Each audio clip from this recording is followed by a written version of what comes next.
everyone and welcome back to my channel. If you're new here, please don't forget to subscribe and turn on the bell icon to get a notification every time I post. But today we are doing another tiny living build challenge, but we are doing the tiny home. So I previously did the micro home and I am going to be doing the small home one too, but this is the second tier in the tiny living pack, and this is the tiny home residential lot type. And I actually found this one a lot harder than the micro home. I don't know whether it's because I tried to do it on 2 levels. I mean, I was setting myself up for failure from the beginning, but yeah, I did mess up a bit. I cut a little bit out and it looks a little bit different in the screenshots in the end, because I realised that, well, I tried to make a balcony at the back and then forgot that the stairs were attached and it all just got a bit messy. But it turned out really nice in the end. And obviously in my previous micro home I went for a more modern and monochrome look to the interior of the house, but for this one, this is for a couple, so 2 Sims. I wanted to go for something a little bit more quirky, and I went with the whole mid-century theme of the pack and mixed it with a lot of Get Famous items, like you can see from that front door, that go really well with the aesthetic of the tiny living pack. So you will see a lot of blues and a lot of oranges in this build, but I'm really happy with how it turned out. And yeah, it was completely different to my previous build. I didn't want to make them look the same. I wanted to try and use different objects if I could, while still using the tiny living items. But I'm really enjoying this pack. I haven't done much gameplay with it just because I've been filming these videos recently, but I'm so excited to get into the actual gameplay side of it.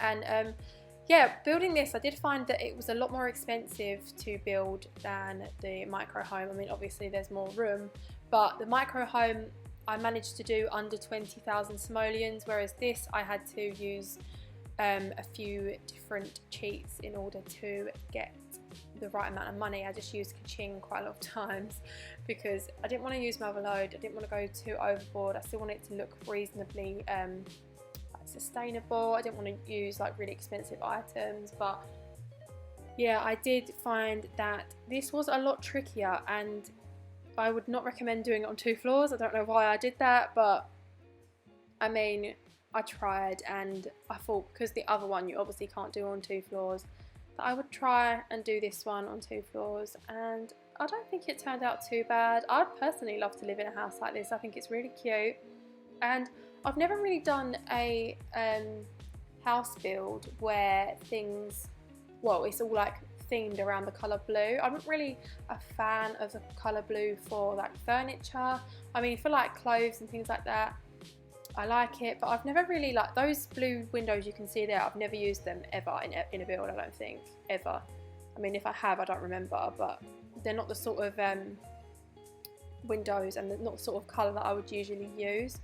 So I'm trying to step out of my comfort zone a little bit. I mean, you guys might think this build is quite boring, but I don't know, I thought it'd be nice to do something a little bit different, because I feel like a lot of us, when we're building, especially some of the videos I watch, people get too comfortable with their building styles, and it is quite nice to use items that you don't usually use, and yeah, like just test things out. And I also think that whole look of this house really goes well with the Sims that I've made. You can see them in the screenshots at the end. They're just like this cute little married couple. One of them's really into reading, she's a bookworm, and the guy is a bit of a geek and loves like fishing and things like that. So I thought this cute little cottage vibe house with like the retro twist really went well with their sort of storyline. And I was potentially going to fit, or try and fit, a second bedroom into this house, but I decided against it, especially because the stairway took up quite a lot of room. I just thought, I'm not going to bother with that. Maybe they might have kids in the future and then they can move on to a bigger house, but for now I thought this was perfect for them, and it would also be perfect for a single Sim as well. I quite like the idea of it being like someone's grandma's home, like maybe like a fashionable grandma, like She's got a really nice sort of retro style home.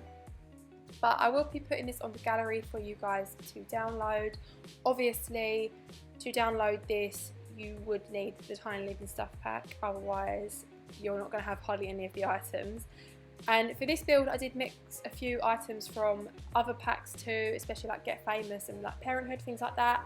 But my other previous micro home build, I think 95% of the build is just Tiny Living stuff, because I do try not to mix my packs, because it's harder for people to download, especially like I know I don't have all the packs. I wish I did. I mean, I know all that the EA Game Changers and things like that have all the packs, but you guys know how expensive they are, so yeah, I don't have all the packs, so I can relate to that, and I do try to make sure it's easy for you guys to download if you want to. I know how annoying it can be when you download something off the gallery and obviously someone's got all the packs or custom content, things like that, and then you can't actually use it in your game. It is very, very frustrating. But like I said in my previous video, I absolutely love this pack. This is my favourite stuff pack, I think. This and Laundry Day are my two favourites, purely because they're just like, I feel like they're essentials in the game because they're so realistic to life nowadays. Like, I feel like some of the packs really are terrible. I mean, obviously you've got My First Pet stuff, which is just absolutely atrocious, but even things when they brought out like Moschino stuff, it's cool. It's a cool pack, and I like the fact that they collaborated with a brand like that, but even so, it just didn't really resonate very well. Although I have seen that the windows in that pack are very nice, and I would probably invest in that pack just for those windows, but for now I'm fine. I think I only have this pack, I have Laundry Day, and I think I only have Romantic Garden stuff. I think they're the only 3 stuff packs that I own, purely because the others don't really appeal to me. And in regards to game packs, I don't have all the game packs either. I definitely don't have Realm of Magic because it's just not really my type of gameplay. And I'm not gonna lie, I really do wish I never purchased Strangerville. I mean, I did a Let's Play on Strangerville and I enjoyed it at the time, but I feel like it was a hell of a lot of money to spend on a pack, and I don't think I've ever used it since. I might have used a few creative sim items during my gameplay, but apart from that, even the build and buy, I think I sometimes use the door. I might have used it in this build, the Strangerville door, but apart from that, I don't really use it a lot in it. And I wish that you could like send packs back and, I don't know, sell them on, but obviously where you're downloading them onto your computer, you can't really do that, which is very frustrating. But yeah, I don't know, I feel like packs like Strangerville, I loved the idea of it, and it was something so new to like the Sims community. Like, we'd never had anything like that before, but once you'd completed it, you completed it. Like, there's not any much else you can do. I mean, the town's quite nice, but I don't know, just, I'm going off on a rant here, but you know what I mean. But yeah, I'm really enjoying the Tiny Living Stuff pack, and as I said, I really want to get into the gameplay of it, but I'm just testing out what it's like to build on these lot types. I found this one really hard, and I had to go in afterwards and change it. You'll see at the end of the video that the outside of the house changes as you get into like the tour part of the video, because I am absolutely stupid and did not realise what I'd done wrong. But yeah, I like a bit of a challenge, and I'm so glad that they've put a bit of challenge to this pack. I'm glad that they set restrictions and made it a lot harder for us to build in it, because a lot of the Sims packs, they come with great create a sim and build items, but there's absolutely no challenge to them, and it's a bit like, okay, is that it? Like, think of things like Get Famous. I mean, I know with Get Famous, the whole staying as a celebrity can be quite difficult to maintain, but the actual gameplay isn't hard at all. It's really not.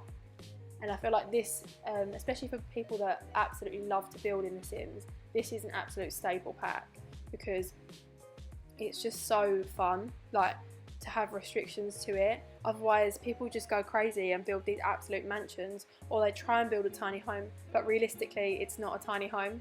So yeah, this is really good to challenge yourself in building, and I love the fact that you get benefits from it too. So you get like relationship games and the smaller lot types, so the micro home. I don't know if you get it with this type, I haven't really looked into it too much, but yeah, it's really interesting and I'm so glad they've done this. I don't know what other packs they're going to come out with this year, who knows, we might be getting Sims 5, I don't know. It seems like a long time since they've released a whole new Sims game, so we will see.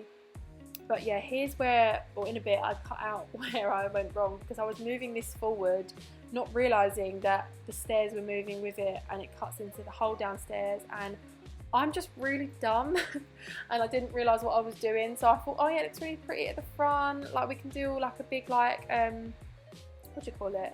Like a porch archway thing, I don't know what you call that front bit, but I thought, yeah, we could do that, and then it didn't work out. You can see the steps in the back. I thought I could do a little balcony at the back where she could do some gardening, and it didn't go very well, so I ended up deleting that, because when I went back in to do the tour of the house, it was completely ruined, and I just thought, oh my god, Emily, you are so dumb, like how could you even think that would work? But I'm really pleased with how the front bit turned out. I'm not very good at landscaping in my gameplay, I'm really terrible at it, so for me this is quite good. You might be thinking, oh my god, that's terrible, but I'm proud of it. And there's my two Sims in the front.